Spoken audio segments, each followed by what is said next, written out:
ആധ്യാത്മിക ഭൗതിക തലങ്ങളിലെ ചാരകശക്തികളായ അങ്ങനെയാണ് ഉന്നതമായ ഒരു രാഗവും പേരിൽ ഭക്തമനസ്സുകളിൽ കുടികൊള്ളുന്ന ചൈതന്യ സ്വരൂപിയാണെങ്കിൽ ശ്രീ കടവാമ്പൂർമാക്കും മാക്കത്തിന്റെ കത്തിയിലേക്ക് നമുക്ക് ഒരുങ്ങുന്നതാണ്.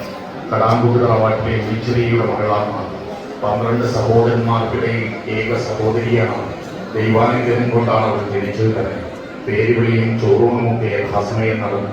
5-ാം വയസ്സിൽ മാക്കത്തെ എഴുതിയിരുത്തി പഠിപ്പിച്ചു ഗുരുവിനവൾ പൊന്നെഴുത്താണിയാണ് ഗുരുദക്ഷിണയായി സമ്മാനിച്ചത്. ആവശ്യമുള്ളപ്പോൾ നാവിന്മേൽ അക്ഷരവിദ്യ കൊടുക്കുമെന്ന് ഗുരു അനുഗ്രഹിച്ചു. മാക്കത്തിന്റെ വിവാഹം നടന്നു. മറ്റൊന്നായ കുട്ടിനമ്പർ തന്നെയാണ് വരൻ. അവർ മനമൊന്നായി വസിച്ചു. ആ ദമ്പതിമാർക്ക് 2 സന്തതികളുണ്ടായി. പൊന്മകൾ ചാത്തുവെന്നും പൊന്മകൾക്ക് ചേരുവെന്നും പേരിട്ടു.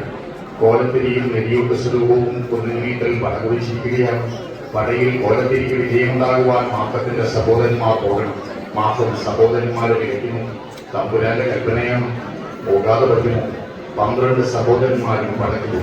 നാത്തൂന്മാർക്ക് മാക്കത്തോട് ഒട്ടും ഇഷ്ടമുണ്ടായിരുന്നില്ല.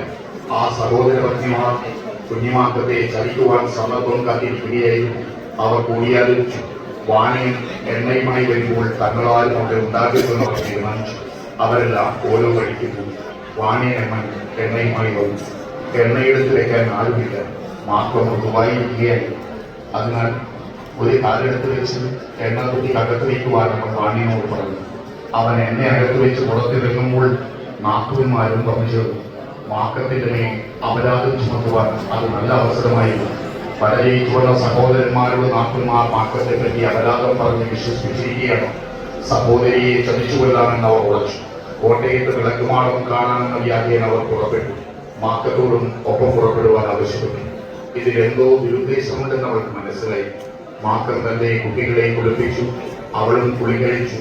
പടിഞ്ഞാറ്റേകം തുറന്ന് ഭദ്രനീ കൊണ്ട് ചരിയിട്ട് തൊഴുത് കാണിയോളം പിഴഞ്ഞാണിയതും ചെയ്തോളല്ല സത്യം വഴിപോലെ അറിഞ്ഞു തെളിയിച്ചോ എന്റെ കാരണവന്മാരെ എന്ന് പ്രാർത്ഥിച്ചു.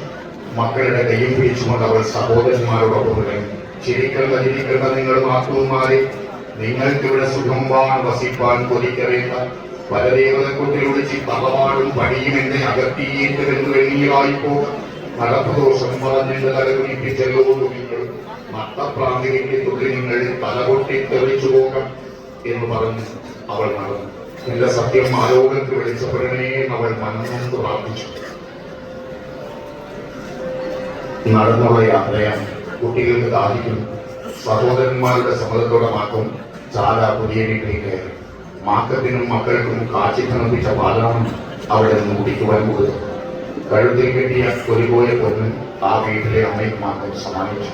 സഹോദരന്മാരോടൊപ്പം അവൾ വീണ്ടും യാത്ര തുടർന്നു. നടന്ന് ക്ഷീണിച്ചു. കുട്ടികൾക്ക് ദാഹിക്കുന്നു. അയ്യങ്കര പള്ളിയിലേക്ക് ചെന്നാൽ ദാഹം തീർക്കാമെന്ന് സഹോദരന്മാർ പറഞ്ഞു. അവർ കിണറ്റരികെ വെള്ളമെടുത്ത് കുട്ടികൾക്ക് കൊടുത്തു. മറ്റുച്ചക്ക് നക്ഷത്രം ഉദിച്ചത് കണ്ടോ മാക്കേ എന്ന് സഹോദരന്മാർ ചോദിക്കവേ അവൾ തലയിലെത്തി മേൽപോട്ട് നോക്കി. ആ സന്ദർഭത്തിൽ സഹോദരന്മാർ ചുഴികയൂരി മാക്കത്തിന്റെ കഴുത്തറുക്കുകയാണ് ചെയ്തത്. 2 കുട്ടികളെയും കൊത്തിക്കൊണ്ടു. ആ സംഭവത്തിന്റെ സാക്ഷിയായി അതിലൂടെ ചെന്ന് കാട്ടടിയാനെയും അവർ കൊല്ലുവാൻ പഠിച്ചില്ല. താമസിയാതെ ആ 12 സഹോദരന്മാരും വാക്കു പറഞ്ഞ് കലഹിച്ച് തന്നെ താൻ മറന്ന് വാൾവീശി കൊത്തിമുറിഞ്ഞ് ചത്തുകയും. മാക്കം യാത്രാരംഭത്തിൽ പറഞ്ഞ വാക്കുകൾ സത്യമായി. കുഞ്ഞിമംഗലത്തെ കടാങ്കോട്ട് തറവാടും വിഭജിച്ചു. വീരചാമുണ്ടിയുടെ സ്ഥാനമായ കൊട്ടിലകം മാത്രം കത്തിനശിച്ചില്ല. ആത്തൂന്മാരെല്ലാം ഭ്രാന്തി പിടിച്ച് മരണമടയും.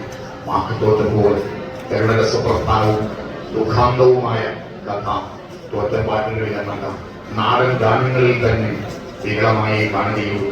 അനിവാര്യമായി വിധിയേറ്റുവാങ്ങാനുള്ള യാത്രയ്ക്കിടയിൽ സർവൈശ്വര്യദായിനിയായ കടവാൻകൂട്ടമാക്കവും മക്കളും ദാഹസ്മരണം വരുത്തിയ പവിത്ര സന്നിധിയിലാണ് നാം ഇപ്പോൾ വീണ്ടും ഒരു കളിയാട്ട മഹോത്സവത്തിനായി ഒത്തുചേർന്നിട്ടുള്ളത്. ഇതാ ഏതാനും സമയത്തിനകം അഭീഷ്ടവരദായിനിയായ അന്നപൂർണേശ്വരിയായ ജഗദംബികയായ ഭക്തവത്സലയായ ആദിമഹസ്സായ പരമ്പൊരുളായ ആവിർഭവിച്ചു മറഞ്ഞു പോകുന്ന സകല ജഗത്തിനും ആധാരമൂർത്തിയായ ഈ ചാജ്ഞാന ക്രിയാശക്തി സ്വരൂപിണിയായ ലോകമാതാവ് ശ്രീ കടവാൻകൂട്ടുമാക്കവും മക്കളും സർവാധരണ വിഭൂഷിതരായി ഈ തിരുവരങ്ങിലെത്തും. ഒപ്പം മാവിലോട് കാണാം ആ ദേവതകളുടെ തിരുമുഖ കമലം നമുക്ക് കൺകൊള്ളട്ടെ.